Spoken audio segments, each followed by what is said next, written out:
All right, all right, all right. Welcome back to the Misfit Nation. Be sure to subscribe to our show on your favorite podcast apps.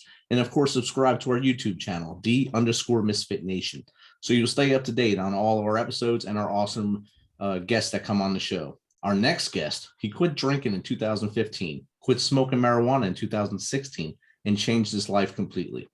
His first book, Alcoholics Not Anonymous, A Modern Way to Quit Drinking, describes the method he created for himself to get sober.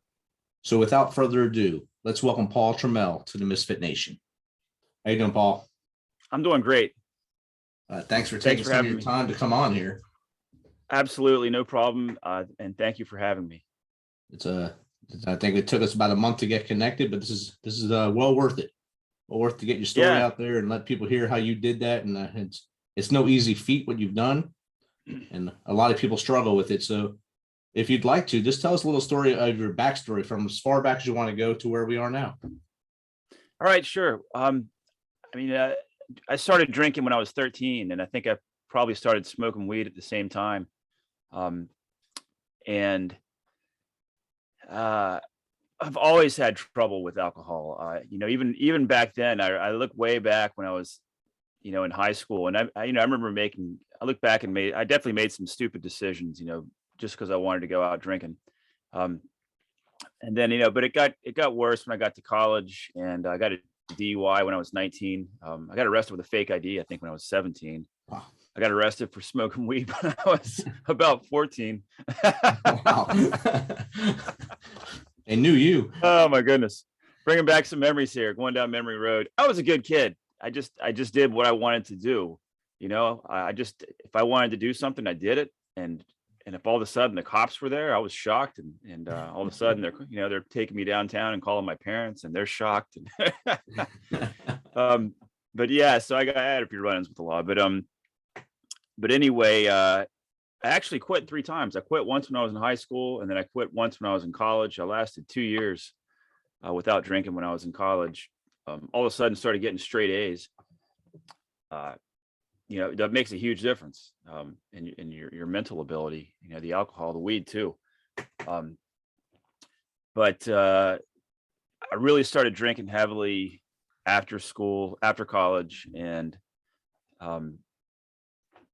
it went on for a long time, and I got up to where I was drinking about a 12-pack a day and was smoking weed like it was cigarettes. I grew weed too for a little while. Wow.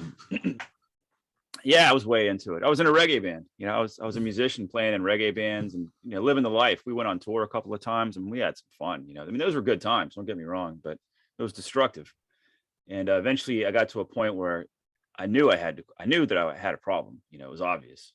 I was hungover every day, and I was just going into debt. I wasn't making enough money. It's hard to work. I was a carpenter. I was an independent contractor, so I could show up late, and because I was hungover, and so I wasn't making as much money as I was spending. And so for the last couple of years of my drinking, I knew that I needed to quit, but I just couldn't see doing it. It was part of my life.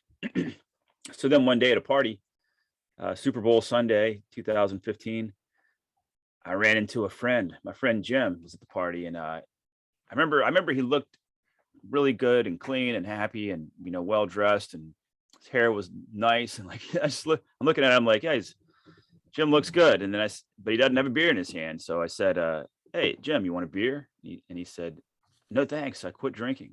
And he had a smile on his face. I'm like, "Oh, you got to tell me how you did it, why you did it." And he said, "Well, my brother died.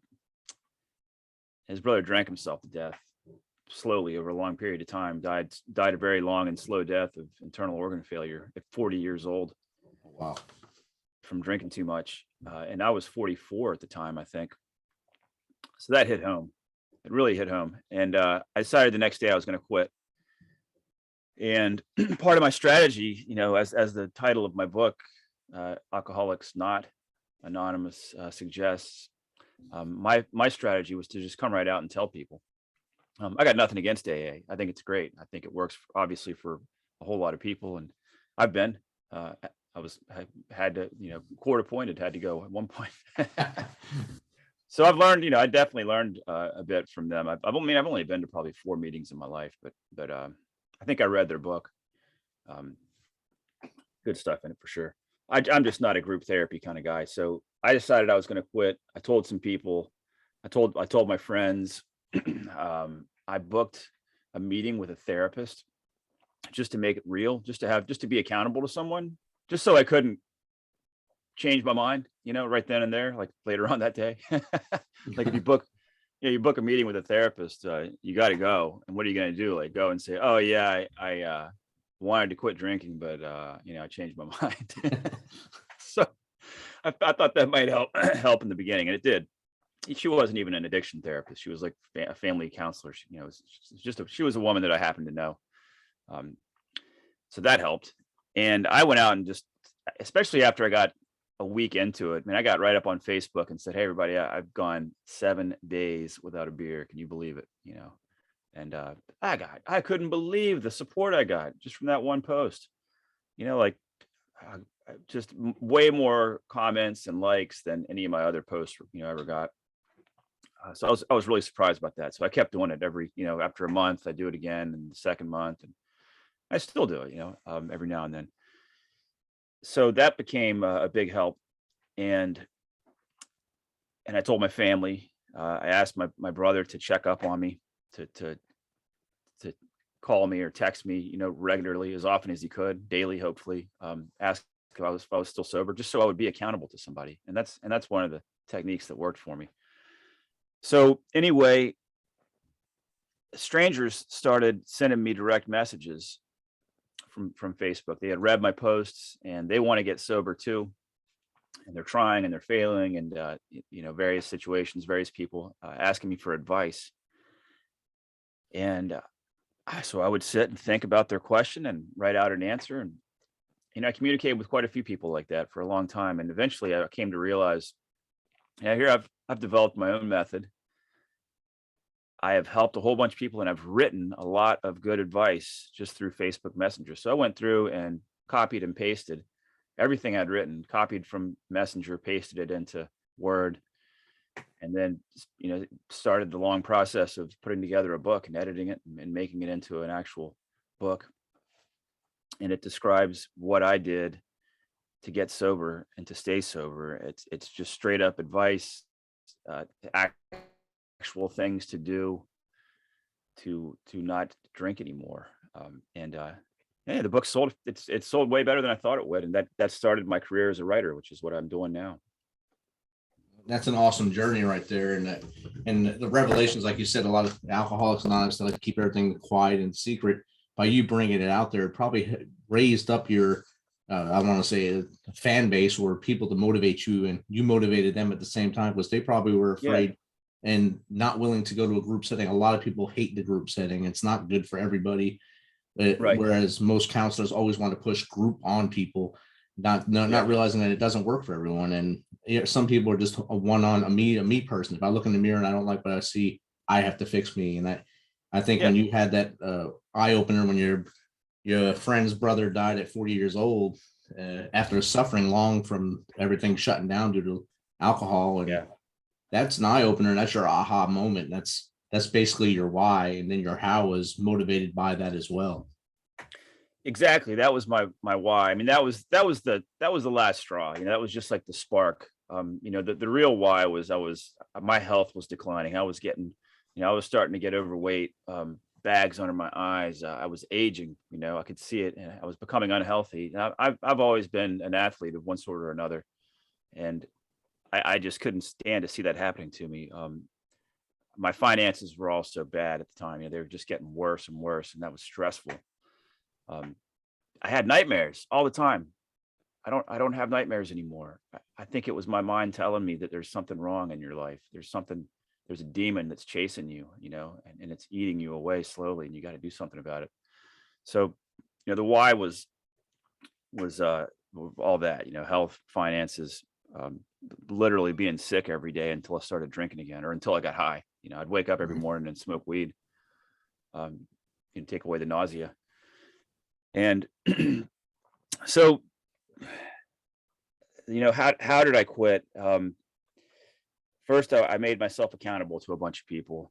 And I came out and said everything. And one thing I did was I saved money. I took the cash that I would have spent on alcohol and I put it in a box, like a wooden cigar box. And I looked at that. I would pull it out and look at it occasionally, hold that wad of cash in my hand and count it and look at it and think. And then I started thinking, well, I need to spend this on something eventually. And I thought, well, yeah, after 1 year, you should spend it on something. So that gave me a good goal. And when the 1 year came around, I bought a 1-week sailing class. And I just absolutely fell in love with sailing. And right about then, Alcoholics Not Anonymous was published and selling. And I ended up buying a sailboat that year and taking off on a great adventure, 1,000 miles offshore, solo, by myself. And I hardly knew what the heck I was doing. So that was a huge adventure. That became my second book. And when that book started selling, that's called Becoming a Sailor. When that book started selling, I realized, okay, now I can chase this old dream I've always had of actually living on a boat and sailing and, cruising and living full time. Because the big question is, how do you make money when you're doing that? And, right. Writing became that. And I became a writer because I quit drinking and smoking weed. You can't write when you're high. You can hardly read when you're high. I was a reader when I was a kid, and as I became older and was smoking weed all day, every day, I quit reading because you can't, you can physically like read a page or something. You can read the instructions on the back of, or whatever. You can physically read, but the comprehension goes down so low that I can't read a book. It's just not enjoyable because you're not comprehending it. So yeah, I quit reading. But anyway, the fact that I quit smoking weed allowed me to write books that people actually want to buy and read.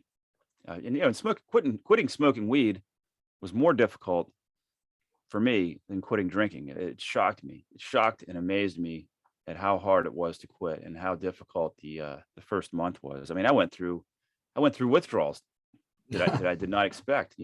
I mean, I remember in grade school they taught us that weed was not addictive, and I always believed that. And that's what everybody around me always said. It's not addictive. I quit whenever I want. No, it's actually that the medical community actually considers it an addictive drug now, and it's obvious to me because holy crap, it was tough, man. It was tough. First month, it took me 2 tries. Wow. I gave it up for a whole month. I think 6 months into not drinking.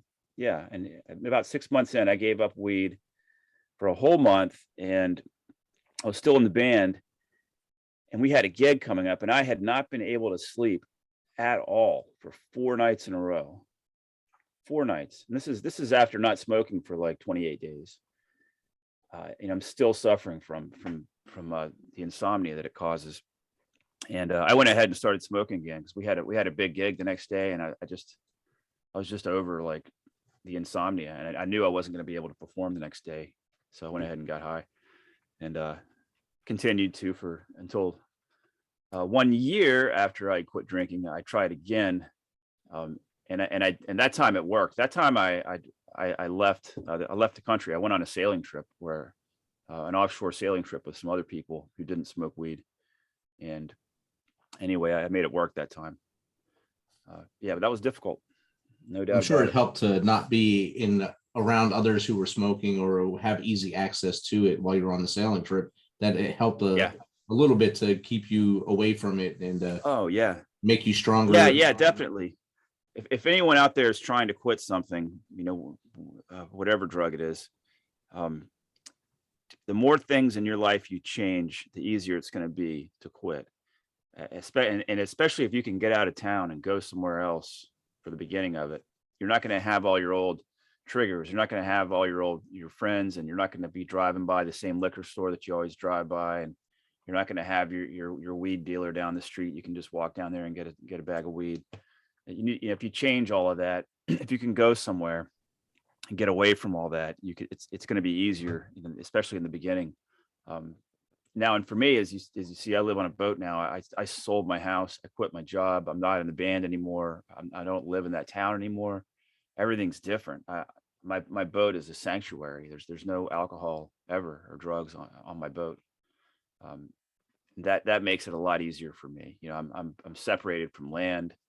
There's not a bar that I can just go walk to. I can't walk down the street or hop in my truck and go to the 7-Eleven, and get a quart or a 12-pack or get a quart because I already drank the 12-pack. Right. That used to again. I guess you can swim a long ways. Yeah, I mean, it's not a temptation. You take Right. away all that temptation, and things are much easier. So I'm 7 years sober now. I don't struggle too much with it anymore. But if I'm around people smoking weed, I tell you what, that's more of a temptation to me even now, 6 years later, than the alcohol. Wow. Yeah, because I can remember what a hangover feels like. I can remember that nausea from drinking too much, but you got to drink another beer.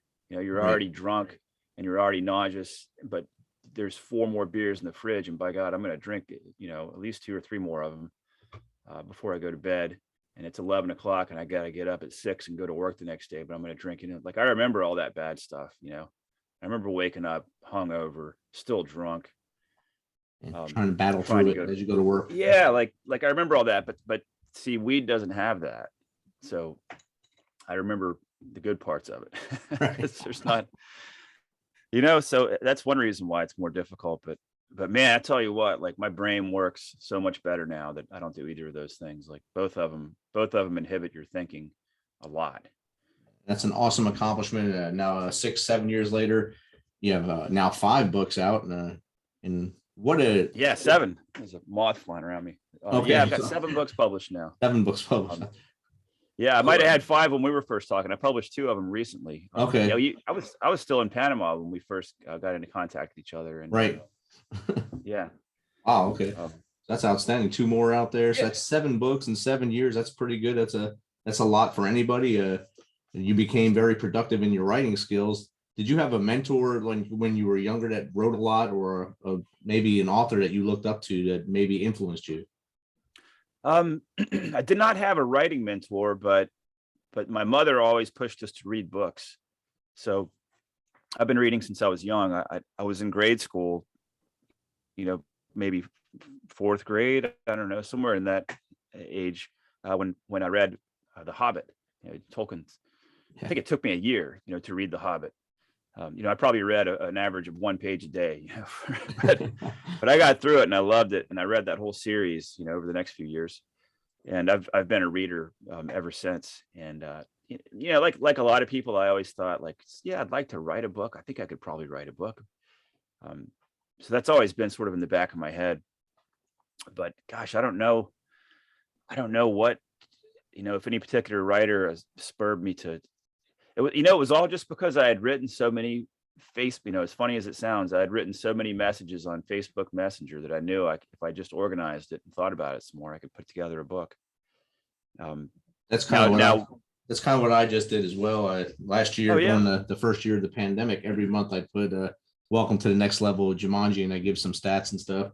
And you've done this, you made it through the fire, you've done this, and at the end of the year, I made 13 steps to success. And someone said you should put that in a book, so I did, and that just published. The 13-step guide to success came from basically Facebook posts. Nice. Yeah, I mean, that's writing. That's one thing about social media. It gets slammed a lot for people love to kick around social media, but the reality is it is writing. You are typing on a keyboard and you are writing, and you've got to organize your thoughts and you got to communicate them to other people. And those are skills that happen through writing, that are developed through writing. And writing Facebook posts is writing, no doubt about it. So is texting. Yes. It's writing. Not as fast on the text, but I can do some typing. Cool. Yeah. Yep. And so I wrote another book about alcoholism called The Joy of Living Clean and Sober. That's recently published. That's just sort of similar to my first book, but it's me looking through it, from 7 years of sobriety, what has worked for me, how to stay sober. And I think your schooling for sailing helped you out a lot too, and that gave you your love of sailing. How Yeah. far do you sail outside of I guess, the Gulf region there, from the Atlantic side all the way to Panama? We know you've been both ways. How far else have you gone? The longest sailing I've done by myself has been, well, just recently, 8 days. Panama to Jamaica took me 8 days when I was coming back. And I've done a couple of 7-day sails. You're talking about 120 miles a day or so. So the one Panama to Jamaica was 900 or 1,000 miles, maybe. Wow. Yeah, and it seems like a long time, when you're out there when you're by yourself, especially. I did a 2-week sail with someone once, but that was with another person. It was much easier. You got 2 people. You get to talk to somebody. You can talk, and you can sleep for 5-6 hours at a time. Instead of I sleep 20 minutes at a time when I'm sailing solo. Wow. That takes a little getting used to. It works, but it takes some getting used to, for sure. It definitely does. It does. So we already talked about how you started writing, but just basically off your Facebook messages and such like that. Yep. How would someone else, if they don't use Facebook, how would you give them advice to start their writing career?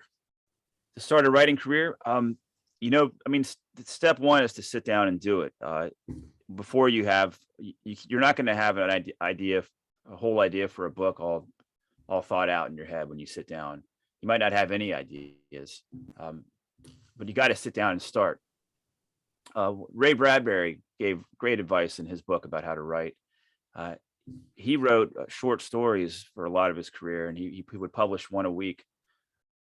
And one of the things he said in his book, he said that for years, and he recommends writers do this: sit down every morning, early in the morning, first thing, and write a short story.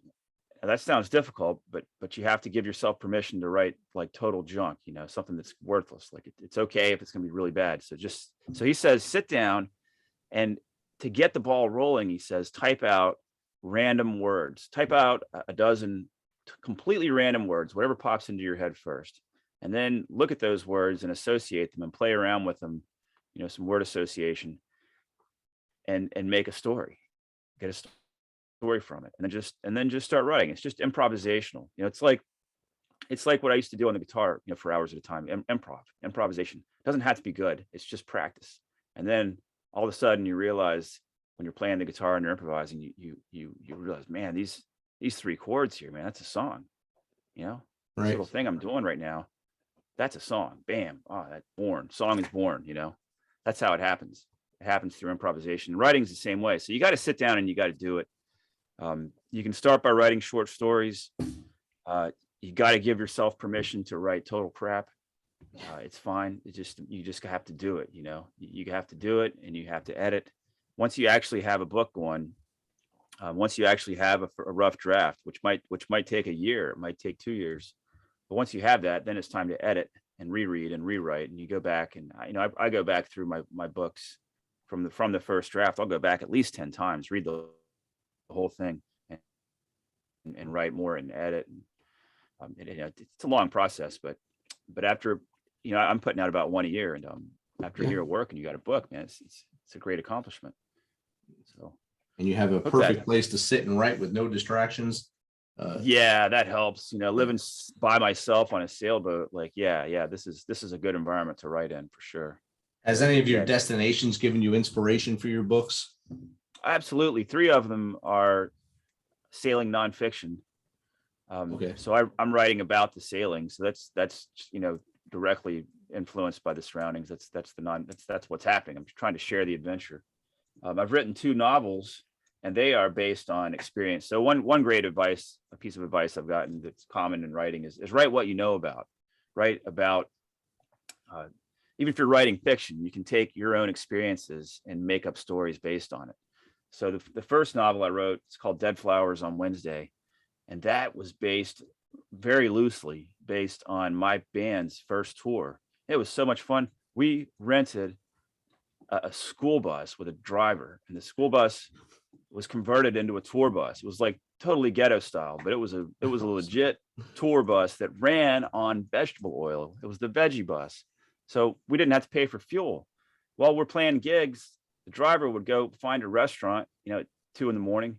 and take their used vegetable oil that was going to be thrown out. There's tanks behind restaurants that are full of vegetable oil. So he would go and put a hose in it and suck it all out and filter it. And that was our fuel, So we drove around for 2 weeks in this veggie bus from Florida up through Tennessee and into the Carolinas and into West Virginia, which is where I'm originally from.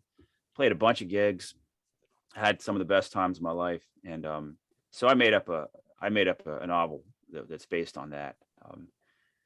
And then I also wrote another novel that's based on sailing, on fictionalizing my sailing experiences. I'm always spearfishing and freediving and spearfishing. So when I'm doing that, I'm also looking for treasure. I've never found anything, but I'm always looking, right? So someday you will. So that book is about a guy who does find treasure while he's spearfishing.